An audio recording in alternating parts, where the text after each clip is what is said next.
The sun hovered low on the western horizon, bathing the suburban streets in a molten glow that seemed to stick to the asphalt. Though it was past 7 in the evening, the heat lingered in the air, heavy and still, reminiscent of a summer afternoon that never quite gave way to night.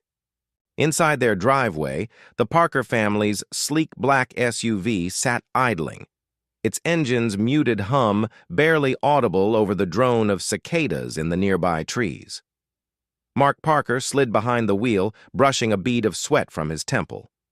He glanced to his right at Sandra, who was checking their shopping list on her phone. Between them, in the back seat, sat 8-year-old Mia, her legs too short to reach the floor but long enough to dangle uncomfortably. Her beloved purple teddy bear, with one ear hanging loose, was tucked snugly under her arm. "Milk, bread, eggs," Sandra recited softly, scrolling through the list. "Not much, just in and out." She closed the app and clipped it shut, leaning forward to fasten her seatbelt. The car's air conditioning kicked in with a brief whoosh, cool relief that made both of them sigh with contentment. Mia kicked off her sandals and pushed her hair behind her ears, gazing out the tinted window at the empty sidewalks. Mark backed slowly onto the street. "Convenience store's about 2 blocks down," he said, keeping one hand on the steering wheel and the other tapping the dash-mounted GPS. "They're open 24/7.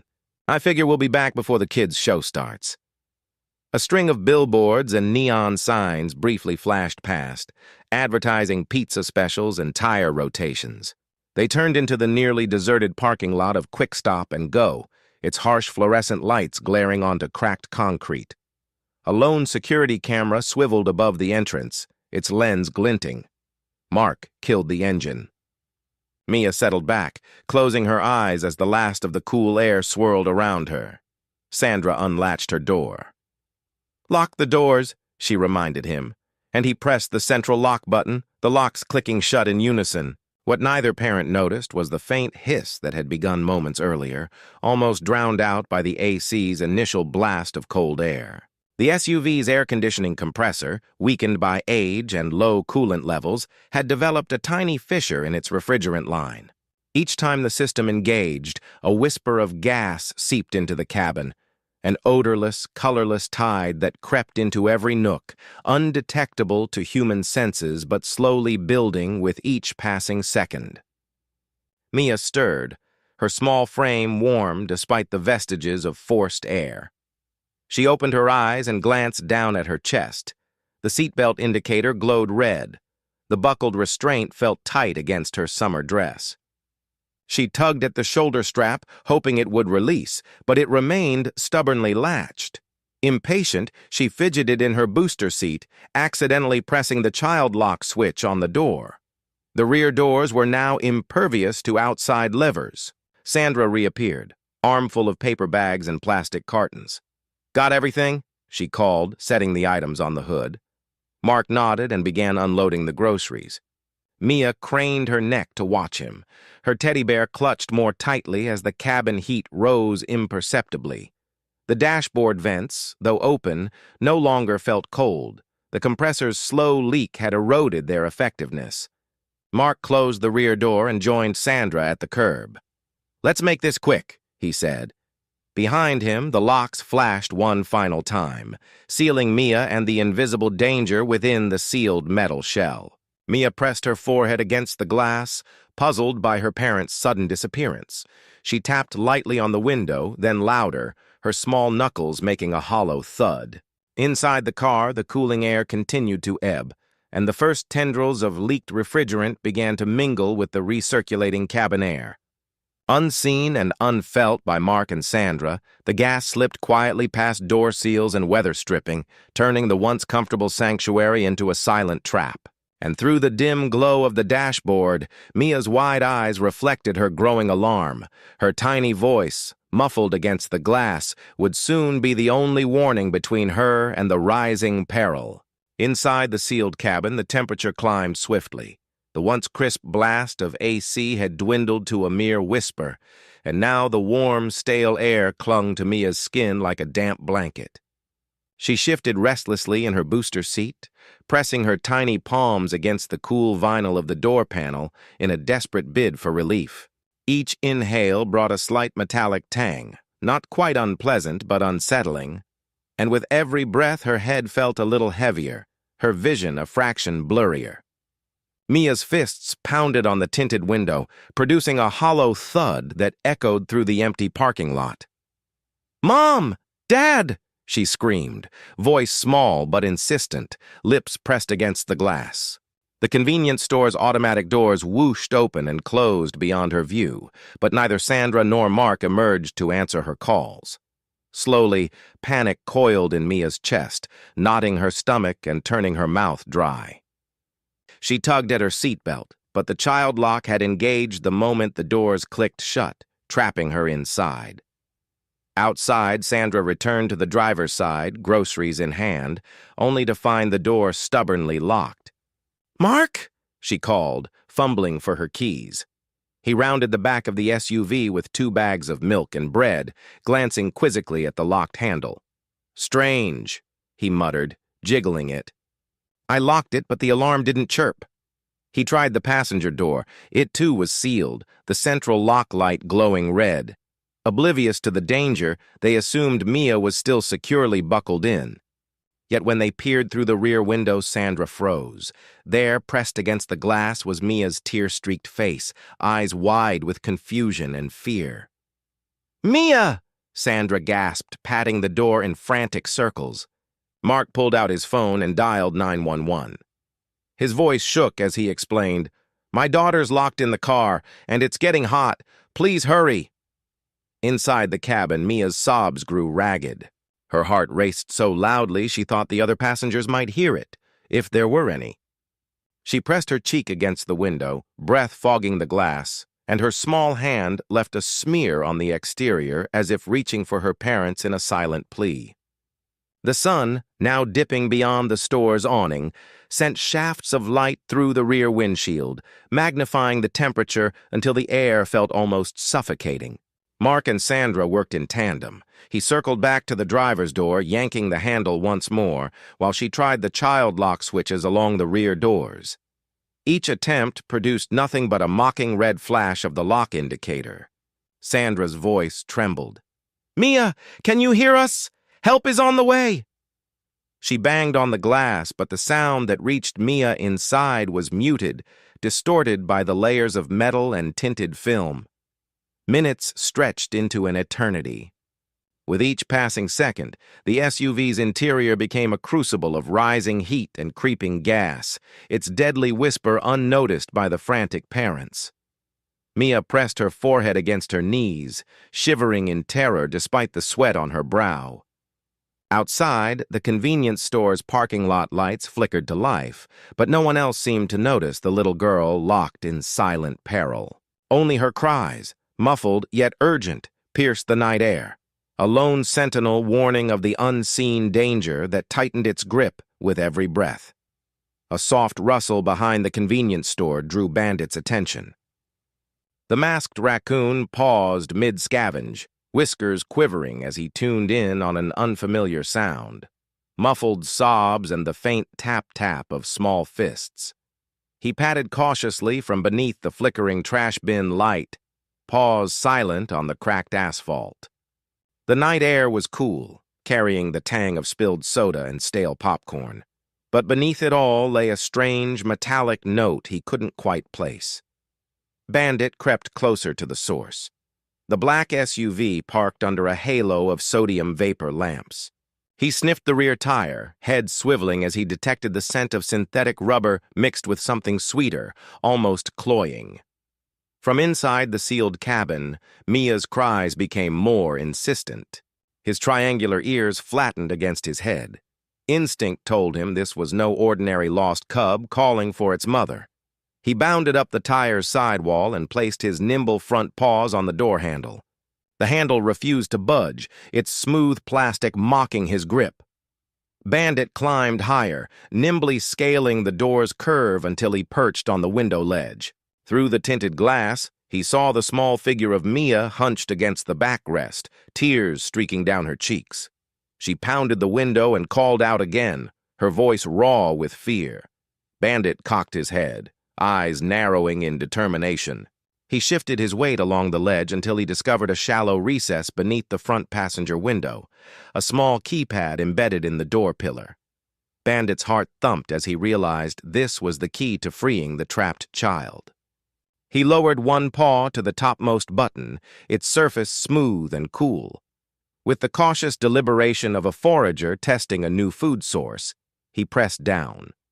A soft beep sounded from within the car. Bandit recoiled slightly, startled, but Mia's renewed hope bolstered his resolve. Steadily, he placed both paws on the pad, exploring the 10-digit grid. Each press produced a polite chirp from the vehicle's security system. Outside, Mark and Sandra continued their frantic attempts to unlock the doors, unaware that their daughter's salvation crouched just inches away. Bandit inhaled deeply, lungs filling with the night air heavy with electric tension.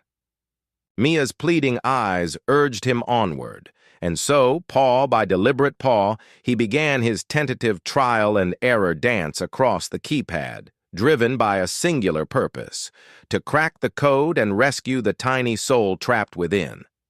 Bandit's heart pounded against his ribcage as he crouched on the narrow keypad ledge. Above him, the convenience store's harsh lights cast a pale glow over the button grid. 12 smooth, rubbery squares arranged in neat rows. Each pad bore a single embossed digit.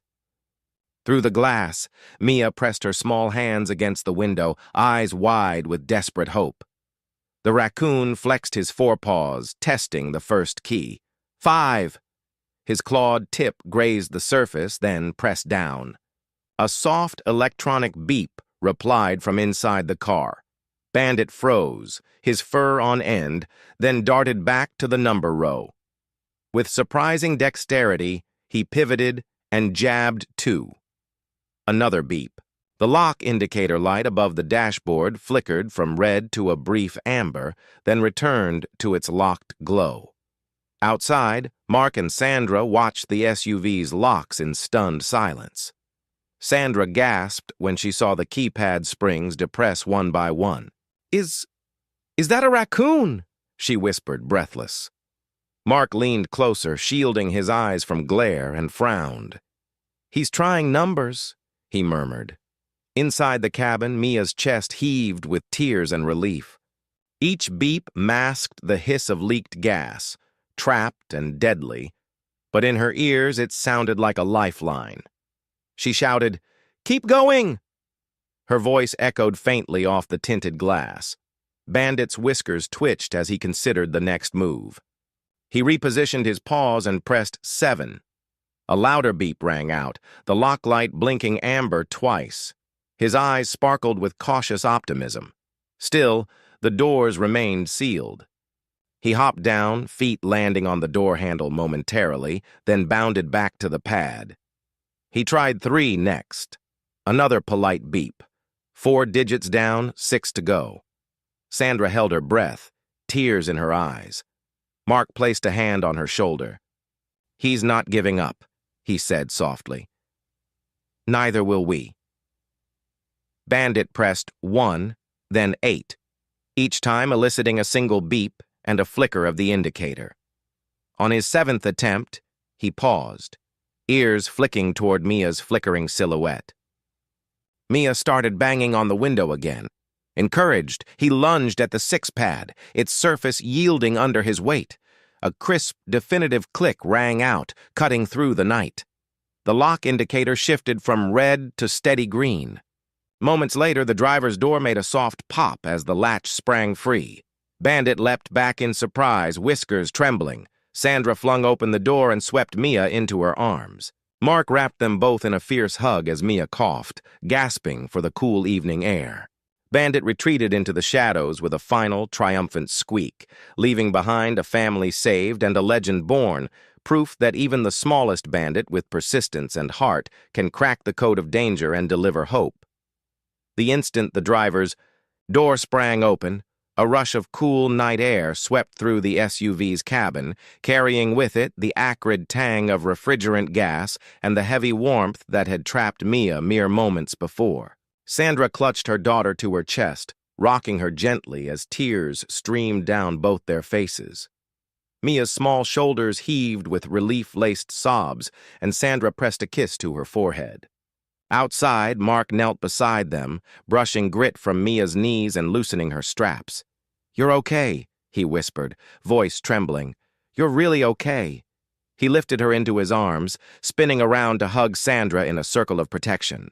The convenience store's harsh lights seemed softer now, the distant hum of its neon sign a comforting lullaby. Within minutes, the wail of sirens cut through the night. Paramedics burst from their vehicle, badges glinting, and moved with practiced calm. They faunted Mia's vitals, pulse strong but rapid, breathing shallow but stabilizing, and instructed Sandra to keep hugging her daughter as they placed a cool, damp towel on her forehead. A paramedic crouched beside Mark, snapping a small finger to clear Mia's eyes. "She's alert," he reported. "Mild heat exhaustion and exposure to refrigerant, but with fresh air and fluids, she'll bounce right back." Relief washed over the Parkers in a warm tide. Sandra rested her cheek against Mia's hair, inhaling the sweet scent of shampoo and teddy stuffing, so different from the chemical haze inside the car. Mark thanked the two paramedics with a shaky nod. "Thank you," he said, voice catching. "We didn't know what to do." They returned to the lot where Bandit, the masked raccoon, peeked from behind the dumpster. Mia pointed with a quivering finger. "There he is!" she exclaimed. Sandra retrieved a small paper bag of peanut butter crackers from her purse. Kneeling, she set it a few paces from the raccoon's hiding spot. Bandit emerged cautiously, whiskers twitching as he accepted the offering, then melted back into the shadows with silent dignity.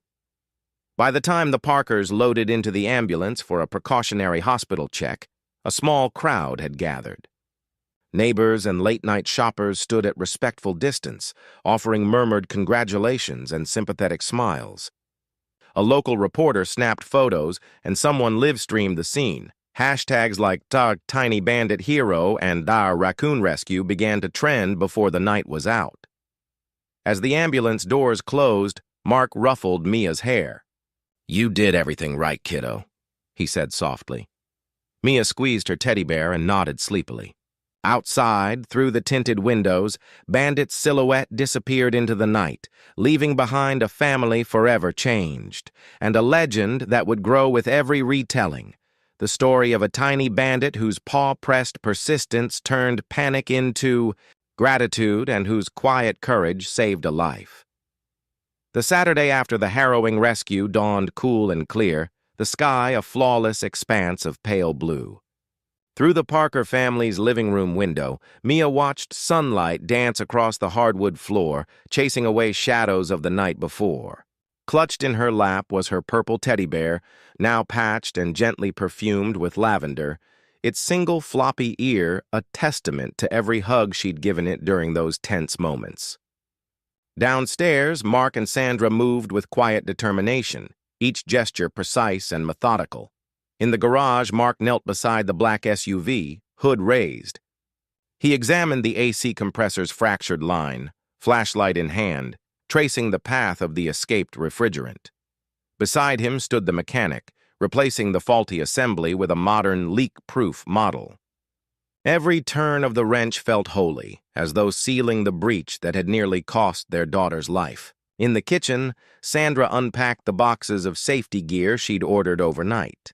A set of manual inner door releases, labeled and color-coded, a portable carbon monoxide detector with digital readout and audible alarm, and a universal key fob, unlocker, small enough to tuck into Mia's backpack for emergencies. She placed each item on the countertop, lining them up like shields in a miniature armory.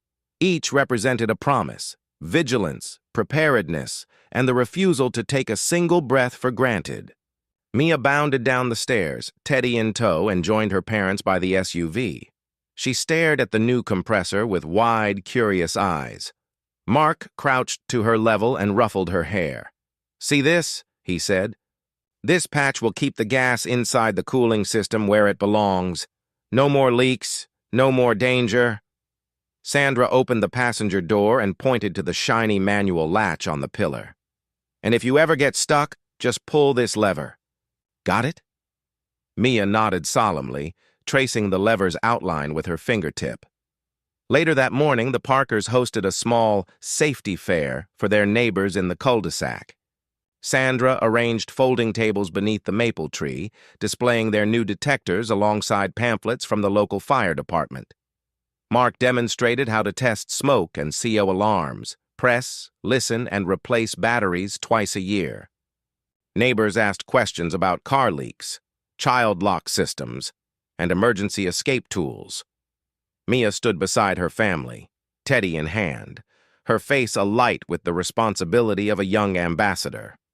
When the local fire chief arrived with a mobile safety trailer, Mia insisted on giving him a hug. She led him to the back of the trailer, showing off the interactive exhibits on carbon monoxide hazards. She repeated her refrain, "It's invisible, it's odorless, but it can kill," with the confidence of someone who'd experienced it firsthand. The fire chief smiled, impressed by her poise and her clear, ringing voice. That afternoon, as the safety fair wound down, Sandra pinned a small laminated card to the community bulletin board.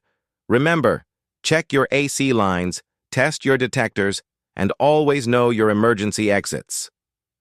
Beneath the text, a photo of Mia and Bandit, the code-cracking raccoon, peeked out from behind a dumpster. Someone had scrawled in colored marker, "Our tiny hero." As dusk approached, the Parkers gathered on their front porch. The air carried the scent of fresh-cut grass and honeysuckle from Mrs. Patel's garden. Mia perched on the railing with her teddy, while Mark lit a citronella candle on the table to ward off mosquitoes.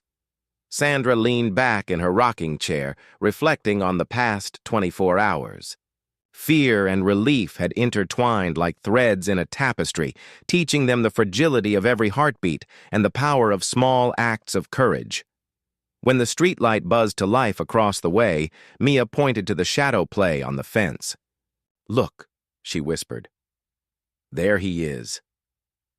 At the curb, Bandit the raccoon stood motionless, mask gleaming in the lamplight. He watched the family for a moment, whiskers quivering, then slipped away into the night. Mia clutched her teddy and smiled. That night, as they prepared for bed, Sandra checked the smoke CO combo alarm, green LED steady.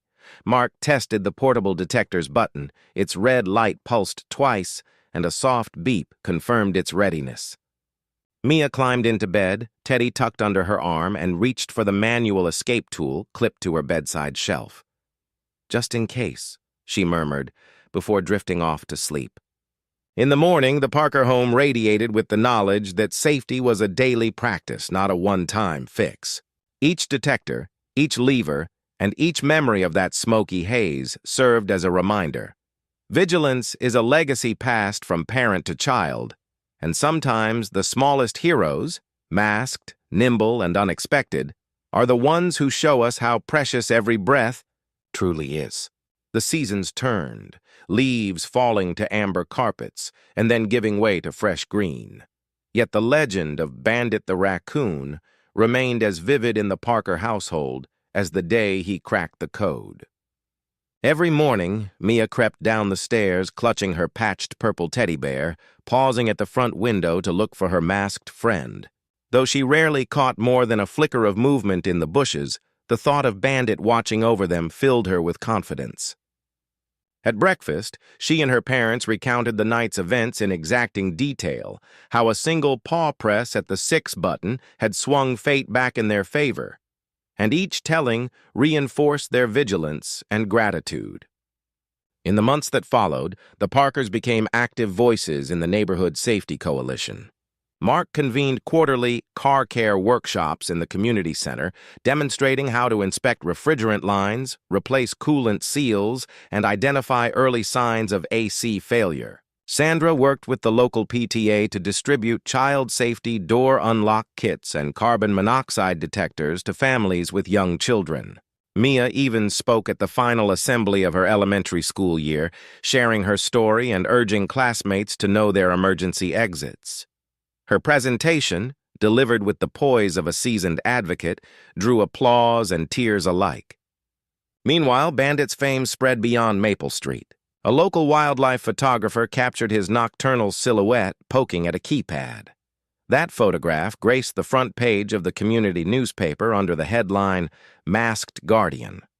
Wildlife rehabilitators advised residents never to feed Bandit regularly, so he would remain wild, but encouraged them to share tales of his heroism.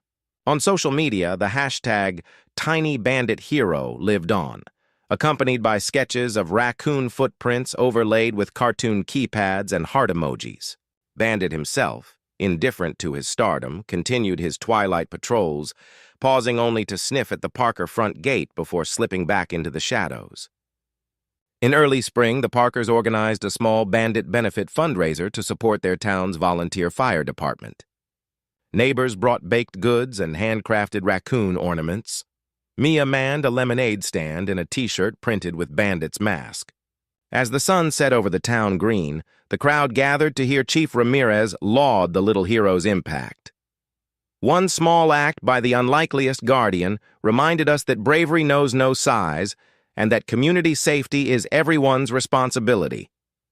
The final note of the evening came when Mia released a single lantern into the dusky sky, carrying with it a paper tag that read simply, "Thank you, Bandit." Years later, long after the Parkers moved to a new street, their children's safety habits endured in every home they lived in and in the memory of the neighborhood they left behind. New families found the laminated safety checklist hanging by the garage door. Twice-annual Detector Test Day was still marked in local calendars, and every time a raccoon crossed a lawn at twilight, someone stopped to whisper, "That's Bandit's descendant." The tiny Bandit's legacy was not only the life he saved that summer night, but the wave of awareness and togetherness he inspired. Proof that even the smallest hero can leave footprints that echo through a community for generations.